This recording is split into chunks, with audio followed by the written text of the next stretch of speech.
lebih agar menarik, terus bisa berkeliling kota. Kota juga bisa. Nah, sekarang kita akan belajar tentang pelayanan prima di industri kuliner ya. Yang tahu pelayanan prima itu apa? Belum? Oke. Sebelum materinya saya berikan, saya akan membacakan tujuan pembelajaran pada hari ini ya. Yaitu yang pertama, kalian mampu menjelaskan manfaat pelayanan prima dalam industri kuliner serta hubungannya dengan kepuasan pelanggan dan keberhasilan usaha. Terus yang kedua, kalian mampu mendeskripsikan bentuk komunikasi verbal dan non verbal yang efektif dalam melayani pelanggan maupun bekerja sama dengan kolega ya. Yang terakhir, kalian mampu mengidentifikasikan sikap kerja yang dibutuhkan dalam memberikan pelayanan prima seperti disiplin, ramah, sopan, dan profesional. Tadi ada yang tahu pelayanan prima itu apa? Pelayanan. Kira-kira kalau ada kata pelayanan, apa yang kalian tahu tentang pelayanan? Melayani, ya, melayani konsumen ya. Nah ini, pelayanan prima atau excellent service adalah kegiatan memberikan pelayanan terbaik kepada pelanggan. Nah, ketika kita memberikan pelayanan yang baik kepada pelanggan, itu juga akan memberikan rasa puas bagi pelanggan, sehingga pelanggan kalau merasa puas pasti akan kembali lagi untuk menggunakan produk dan jasa dari kita gitu. Terus pelayanan prima ini bisa dilakukan baik kepada kolega internal dan kolega eksternal. Kira-kira kalau kolega internal itu siapa? Siapa kolega internal? Ya, yang bekerja di sekitar kita, yang satu lingkungan dengan kita. Contohnya, ketika saya menjadi chef, siapa kolega internal saya? Chef. Terus siapa? Waiter juga bisa. Terus siapa? Atasan bisa, head chef bisa, komis juga bisa ya. Itu yang jadi kolega internal itu adalah orang yang bekerja di lingkungan sekitar kita, yang bekerja sama setiap harinya bersama kita. Kalau eksternal, jadi luar, kira-kira siapa? Ya, pelanggan atau konsumen yang menggunakan produk atau jasa kita. Terus yang kayak itu siapa? Investor ya. Investor itu seperti kolega juga yang menanamkan modal pada usaha kita, itu bisa dibilang juga kolega eksternal. Selanjutnya, pelayanan prima dalam industri kuliner ini dapat diberikan dalam berbagai bentuk, dan kita sebagai pemberi pelayanan prima itu juga berupaya memperbaiki kesalahan pelayanan agar pelanggan tetap merasa puas atau servis kita ketika ada pelayanan yang kurang memuaskan gitu. Nah, bentuk pelayanan yang bisa kita berikan itu yang pertama dari kualitas produk yang terjaga ya. Jadi kita akan tetap memberikan produk yang stabil dengan kondisi yang stabil ya. Misalnya kita bikin donat, jadi gram-gramnya, rasanya, warnanya itu tetap harus sama dan konsisten. Tuh. Terus yang kedua dari penyajian makanannya. Jadi ketika kita memberikan pelayanan prima kepada konsumen atau pelanggan, kita juga harus memberikan penyajian makanan yang menarik ya kan. Kira-kira kalau kalian membeli makanan tidak menarik dengan platingan yang amburadul gimana? Kurang kan?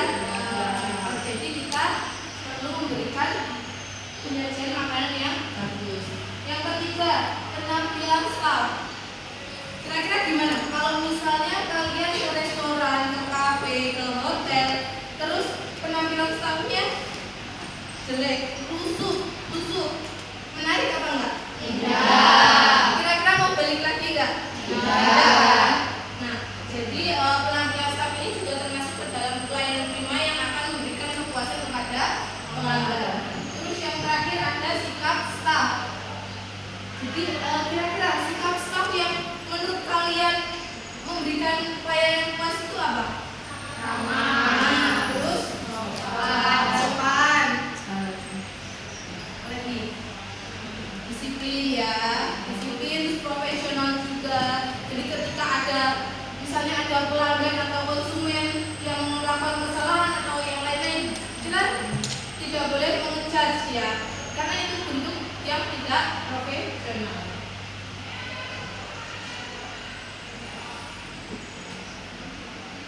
Selanjutnya, bekerja sama secara efektif dengan kolega dan pelanggan. Jadi, menurut KBBI, kolega itu memiliki arti yang sama dengan rekan sejawat, rekan kerja yang anggota kolega tersebut berhubungan atau terikat sebuah lembaga tempat bekerja. Terus dalam dunia industri yang profesional, komunikasi dengan pelanggan atau kolega perlu dilakukan secara yang sopan, profesional, jelas, dan ringkas.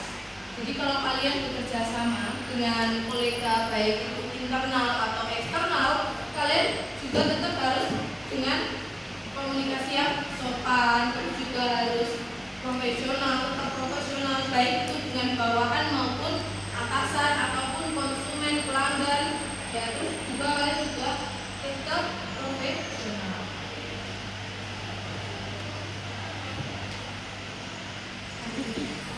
Syarat yang harus diperhatikan saat berkomunikasi dengan kolega. Yang pertama, itu menyebutkan nama dan mengikuti standar di tempat kerja. Pastikan tempat kerja itu memiliki standar yang berbeda-beda, tidak bisa disamaratakan. Contohnya kalau kalian menghubungi guru, pasti ada template-nya kan?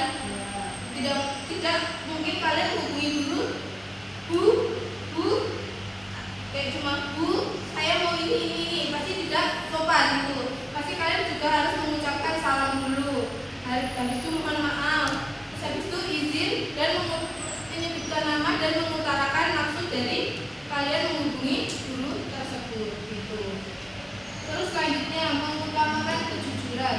Jadi ketika kalian berhubungan dengan kolega itu kalian harus sejujur-jujurnya agar kalian itu tetap mendapatkan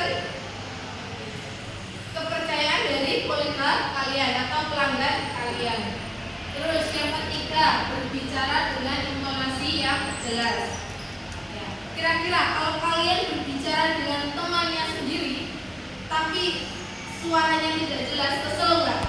Kesel kan? Pasti kesel, pasti apa ini ngomongin apa? Pasti kan ya kurang informasi yang diberikan pasti kurang jelas ya. Jadi berbicara dengan informasi yang jelas itu ya memang harus diperhatikan.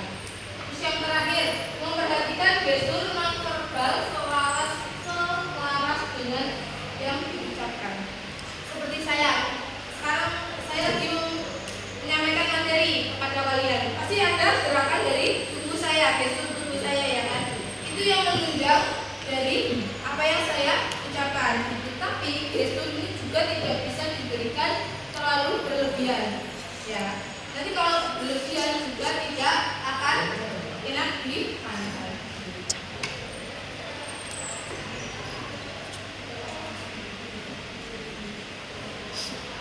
Selanjutnya, komunikasi di lingkungan kerja. Komunikasi di tempat kerja harus dilakukan secara sopan, profesional, dan bersahabat.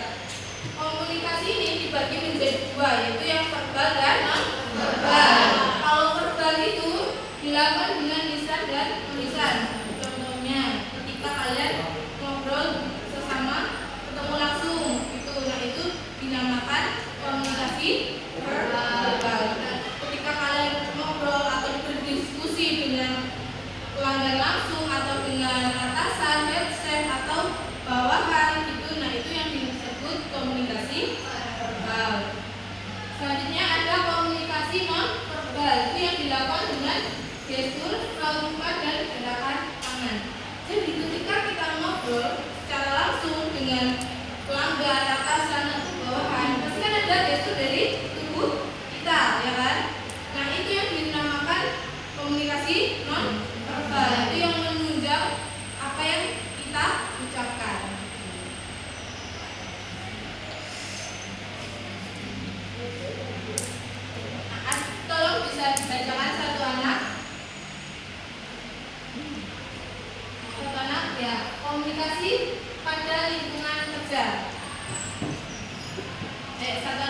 Boleh. Komunikasi pada lingkungan kerja menurut dengan Institut Oxford 2012. Satu, ikuti standar cara berkomunikasi yang berlaku di kerja. Contoh standar pelanggan akan menyapa telepon. Menjawab telepon. Dua, menyebutkan nama lawan bicara jika kalian mengetahuinya.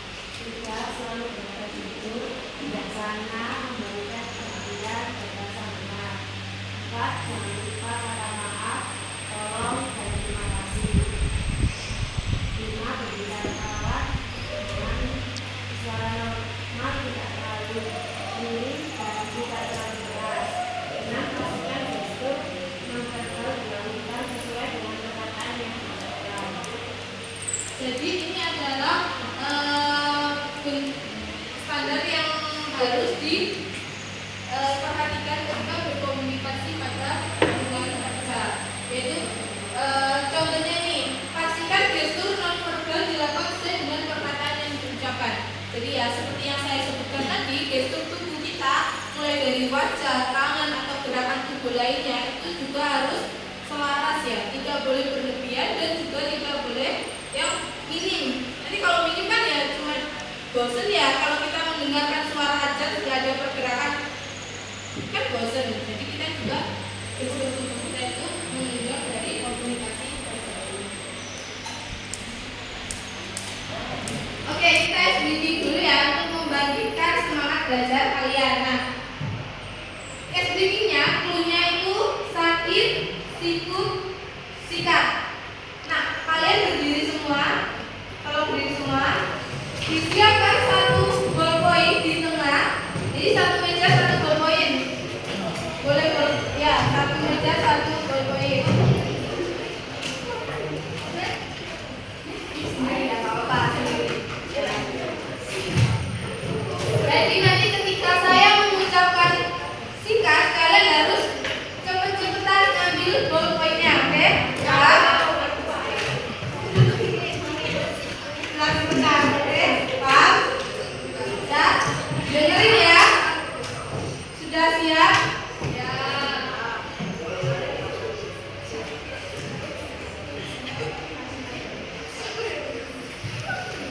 Sudah siap? Ya. Didengerin baik-baik, oke? Sakit? Sakit? Sikut? Sakit? Sikut?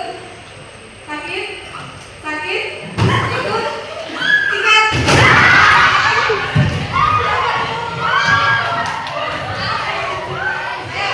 Harus didengerin baik-baik ya, biar kalian tidak kedudukan. Ini tadi siapa yang ambil? Saya. Kamu? Saya. Oke, kamu? Ini didengerin baik-baik ya.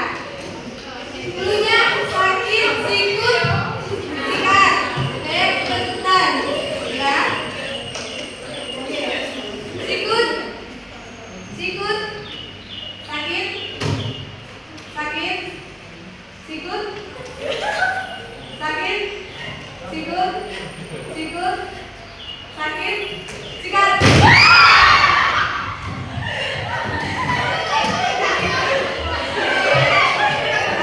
Sekali lagi ya, itu kita lanjut pembelajarannya. Sekali lagi, kalian harus fokus ya, harus fokus. Ya, saya mulai. Sikat.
diperhatikan. Iya. Diperhatikan, nanti dikasih nomor ya. Iya.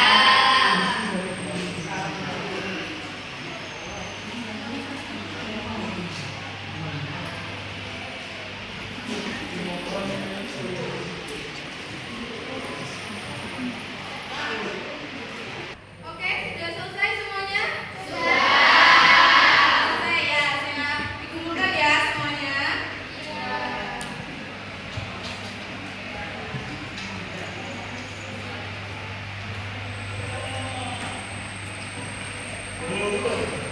Nah, selanjutnya kalian akan mengerjakan ulangan harian untuk mengetahui tingkat pemahaman kalian dalam pembelajaran materi hari ini ya.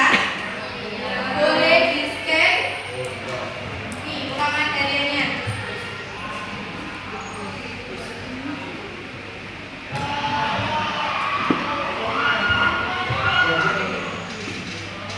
Bisa di-scan?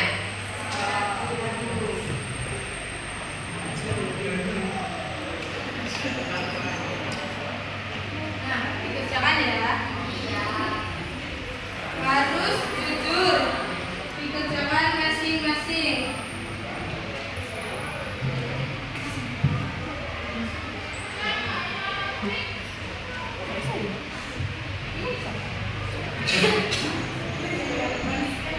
Boleh.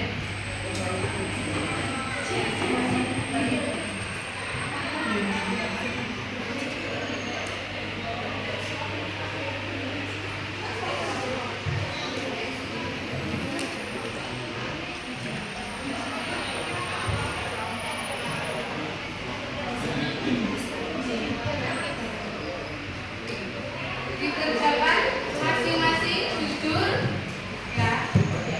Tidak open book, oke?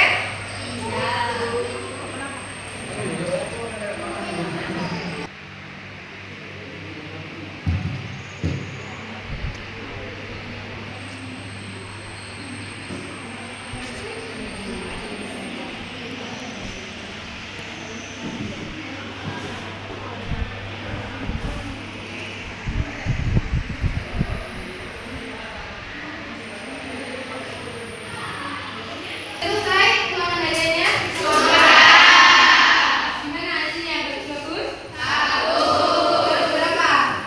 100. Oke, karena kita sudah, anak kalian sudah ulangan harian, pasti sampai juga. Kita ice breaking sebentar, oke? Kalian berdiri semuanya.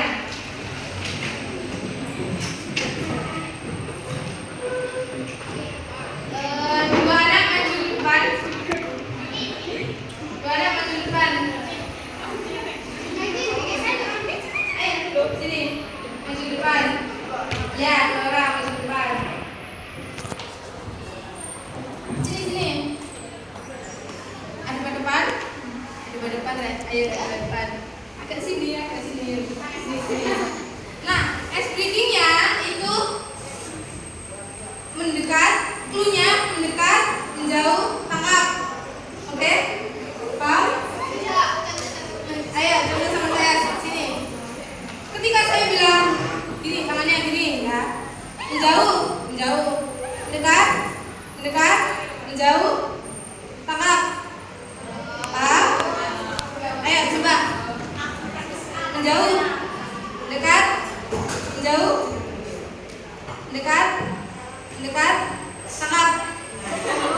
Siapa yang menangkap duluan, oke? Paham? Ya. Ayo sama saya, sama saya. Ayo, sini sini. Oke? Ingat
sudah selesai menulisnya bisa ditekankan di sini.